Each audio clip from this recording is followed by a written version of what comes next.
Et bonjour à toutes et à tous, il est 8 heures. Bienvenue au Crypto Café, là où l'info éco, la macro et les cryptos se croisent chaque matin.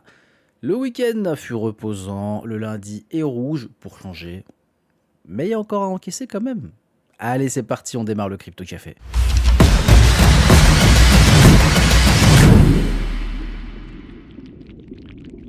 Allez, comme d'habitude, on attaque avec le crypto Fear and Greed Index qui est à 12. On est toujours dans l'extrême peur. Toujours dans cette extrême peur. En ce début de semaine, on a des sorties sur les ETF encore et toujours, hein. Donc depuis, là, c'est en annuel, hein. Donc vous pouvez voir directement que bah ça fait que de sortir. On a eu une entrée la deuxième semaine de janvier, mais sinon ça ne fait que sortir depuis décembre. Voilà, depuis décembre. On a même eu là, cette grosse sortie en novembre. Donc bon, les institutionnels sont-ils tant que ça dans Bitcoin? À voir, à voir. La Bitcoin dominance qui est à 58,4% ce matin, on a un Ethereum à 10,1% et les autres à 31,1%. Les autres qui poussent quand même pas mal, hein. C'est sympathique. C'est sympathique, on en a bien profité dans le groupe, donc ça fait plaisir. Côté du prix des cryptos, ce matin, on a un Bitcoin qui est à 68 360 dollars, il perd 2,60%. On a un Ethereum qui subit un petit peu plus, qui perd 6,15%, on a 1958 dollars. Bon, on est toujours sur les 2000, hein. Tranquille le chat, il est pas pressé, il vit sa plus belle vie lui. XRP qui va faire mal à la XRP Army qui perd 7,60% ce matin, on est à 1,45 $. Solana qui perd 5,40%. Eh ben ma foi, dis donc, c'est sympa ce réveil, j'avais pas vu tout ça, moi. 85 dollars, on est sous les 85 dollars. On a le Dogecoin qui perd quasiment 12%, on est à 10 centimes. On a Hyperliquid qui perd 5,5%, on est sous les 30 dollars.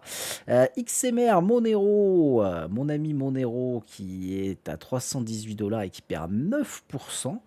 Ma foi, le Zcash pareil qui perd quasiment 9% à 286 dollars. On a le dinosaure Litecoin qui perd 4%.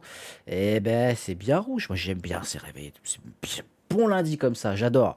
J'adore. En parlant de rouge, on reste jusqu'à la fin de la matinée parce qu'on va bien se marrer encore une fois. Vous connaissez, j'aime bien me marrer. On a le CRO. Alors, CRO qui perd seulement 3%. Ça va, il s'en sort bien. Le Toncoin qui est sous le dollar symbolique, hein, toujours, qui perd 6,66%. Tao, ah bah voilà un coin qui en a rien à foutre du reste, qui prend 6,90%.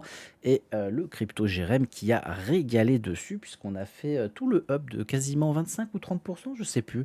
Bon, on s'est régalé, on a pris tout le up, plaisir. Mouah, encore merci à lui. On a bien long comme il faut. Le PP qui est à moins 8%. On a. Bon, ça, cette daube, elle a rien à foutre ici, je ne veux même pas la citer. 12%, moins 12% pour lui. NIR qui est revenu au-dessus du dollar symbolique et qui perd 3,33%. Et puis on va s'arrêter là, je pense que ça sert à rien. C'est bien rouge ce matin sur le marché des cryptos. Bon, c'est dans la continuité du mois, j'ai envie de dire. Rien d'inquiétant. Allez, côté du calendrier économique, c'est le nouvel an chinois cette semaine. Donc ça va être complètement férié en Chine. Bonne année à eux, bien évidemment. On a les États-Unis qui fêtent l'anniversaire de George Washington. C'est férié aussi, donc on devrait être tranquille, plus ou moins en ce début de semaine, hein. Ça devrait pas trop nous embêter aux côtés des news économiques. Mardi, c'est pareil, férié toujours pour la Chine, c'est férié toute la semaine, hein, donc on est tranquille. Du côté Asie, mercredi 18, on aura la minute de la fête, donc le fameux compte-rendu du FOMC, qu'est-ce qui s'est dit, qu'est-ce qui va se dire, etc., etc., à 20 h. Donc, je vous ferai le résumé de tout ce que j'aurais pu lire. Euh, Allez, 30-40 minutes après pour le premier jet et pour le détailler, au moins 2 heures après. Il faut quand même bien étudier le bordel, surtout s'il y a beaucoup de pages. Jeudi, on aura l'indice manufacturier de la fête de Philly, on aura les inscriptions hebdo au chômage et enfin les stocks de pétrole brut que je vais surveiller fortement parce qu'on a eu une grosse hausse des stocks. Et vous savez ce que ça peut vouloir dire. Vendredi, là ça va être une bonne journée. Là vendredi 20 février, ça va être sympa, ça va être fort croustillant. On a les PCE Core mensuels, les PCE Core annuels de décembre. Attention, pour l'instant on a beaucoup de chiffres de décembre, on n'a pas beaucoup de chiffres de janvier. Hein, donc attention, PIB trimestriel, c'est le T4, on aura les PMI manufacturiers et les PMI services de février. Ah, pour le coup, ceux-là, ils vont m'intéresser fortement. Et puis c'est tout, ce sera déjà pas mal pour cette semaine. Là. La semaine dernière, on a pu voir qu'on avait une inflation qui descendait, alors qu'on avait des résultats qui n'indiquaient pas vraiment ça.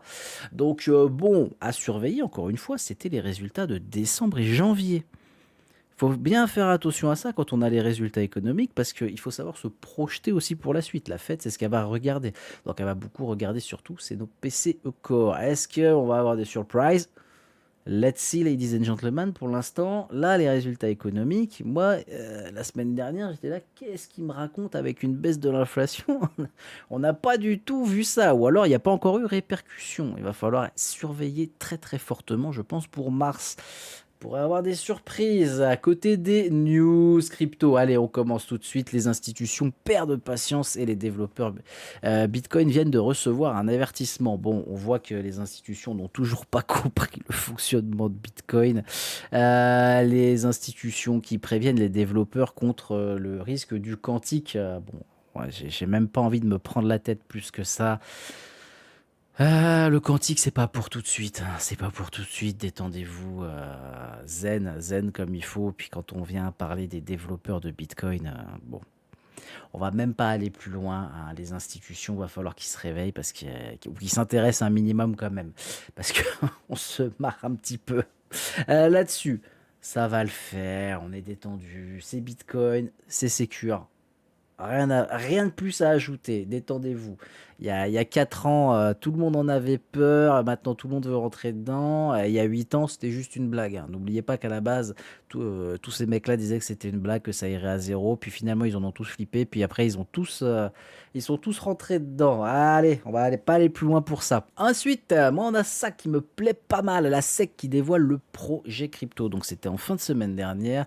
C'est un nouveau modèle de loi pour remplacer un petit peu tout ce qu'il y avait avant et pour que ce soit plus clair.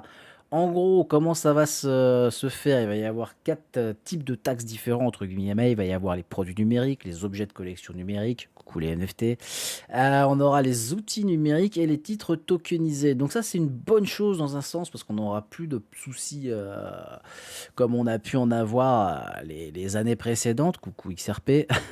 Coucou Gary, ça fait longtemps Gary. On avait pu parler de toi. Ouais, c'est vrai qu'on t'avait enterré, bordel de merde. Jusqu'au bout, on y va. Allez, donc chemin vers le statut de non-securities. Est-ce que ça va se faire? Combien de temps ça va prendre surtout? C'est ça qu'il faut prendre en compte. Vous savez qu'on a aussi la Clarity Act aux US. Qui a encore été repoussé. Hasard. C'est pas des lois qui se votent comme ça en claquement de doigts, les gars. Donc il faut rester zen, il faut rester patient. Ça peut prendre du temps. Et on le voit, ça prend du temps.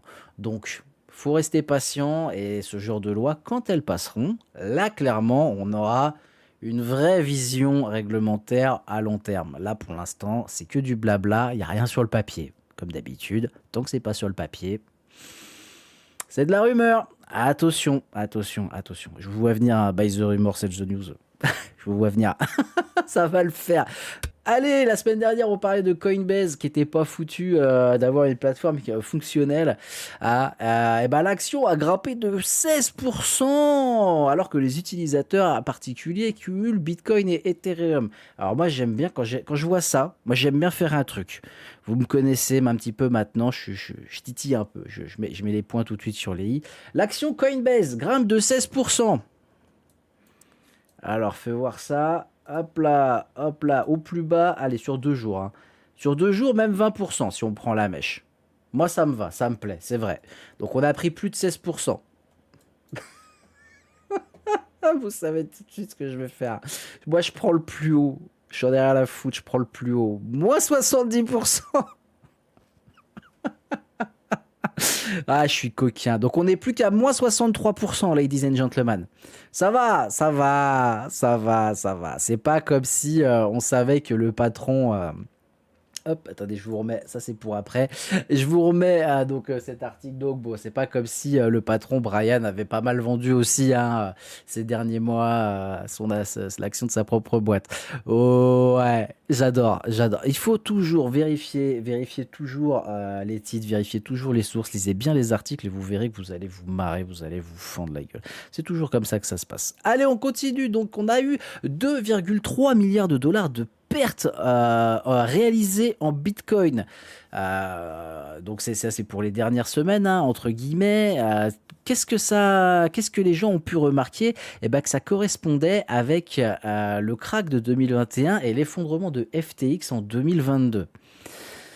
Bon, j'ai lu l'article, c'est intéressant bien évidemment, c'est même très intéressant parce que 2,3 milliards de pertes réalisées, c'est pas du non réalisé, c'est du réalisé, donc ça veut dire que les mecs sont vraiment perdus. Par contre, on compare 2021 et 2022, moi ça me dérange pas du tout, même vous savez que j'adore aller regarder ce qui s'est passé en arrière, hein, pour que ce soit une question d'histoire ou que ce soit une question de cycle. Par contre, à aucun moment, on vous précise que il y a 2 fois et demi plus de pognon sur les cryptos qu'en 2021-2022. Eh. Donc, au final, est-ce que ça rivalise réellement avec ces cracks-là? Non. Non. Non. Il y a plus de 2 fois plus de pognon dedans. Donc, en termes de chute, c'est pas pareil. Ce n'est pas pareil, ce n'est pas réellement comparable. À surveiller, bien évidemment, très fortement. Vous connaissez mon avis, même si on remonte un petit peu maintenant, on pourrait même remonter encore plus. Eh bah, c'est pas forcé que ce soit la fin. Tant qu'il n'y a pas de signe réel et de confirmation et de validation, ce n'est pas le bottom, tout simplement. En tout cas, encore une fois, c'est ma vision personnelle de la chose. Allez, on passe à un petit graphique du Bitcoin ce matin, rapidement, je vous promets, mais il faut donner un petit peu de matière aux détracteurs qui me disent que je suis devin ou qu'est-ce que je m'en fous. Moi, vous savez très bien que je m'en tape et que j'aime bien en rigoler. Donc du coup, j'ai vu un article comme quoi il y avait la lune de sang, donc le 3 mars. Je me suis tapé une barre, les gars, je vous jure, j'ai rigolé. Donc cette année, on a 2 lunes de sang. Ça arrive tous les 3-4 ans, apparemment, entre guillemets. J'ai demandé à ChatGPT, me demandez pas, j'ai pas vérifié, je m'en fous, c'est juste pour déconner. Donc, lune de sang. Allez, on rigole un coup, on se marre un peu. Donc, il y en a une le 3 mars ici et il y en a une le 28 août. Je me suis amusé à regarder c'était quand les précédentes lunes de sang. Voilà, comme ça vous le savez, c'est rigolo. On en avait une, je crois que c'était. Alors attendez, bougez pas, j'ai mon truc qui est ouvert à côté. C'était donc le 8 novembre 2022, date du crash de FTX, et c'était le 26 mai 2021, juste avant Luna. J'adore. Et bah oui, voilà, et c'est là aussi. Et donc on a eu avant. Ils vont me dire, il est fou. 27 juillet 2018 et 31 janvier 2018, là où on a eu des beaux crashs quand même, hein. On était bien remonté ici, mais bon. Bon, bah voilà, vous avez l'avis sur la question. C'était l'avis astrologie de cuillère. J'ai trouvé ça très rigolo. En tout cas, pour les fans d'Astro, ça va être sympa. Ça va être sympa à regarder. Le 28, j'ai vu, du coup, forcément, je commence à chercher des actus là-dessus. Du coup, je tombe sur une actu. Le 28 février, il y a les planètes qui sont alignées. Je sens qu'on va se marrer, que ça va donner lieu à plein de choses. Les détracteurs, allez-y, lâchez-vous, c'est cadeau. J'adore faire ça. Sinon, je vous souhaite à toutes et à tous une excellente journée, un excellent début de semaine. On reste patient et les tutos sont sortis dans le groupe.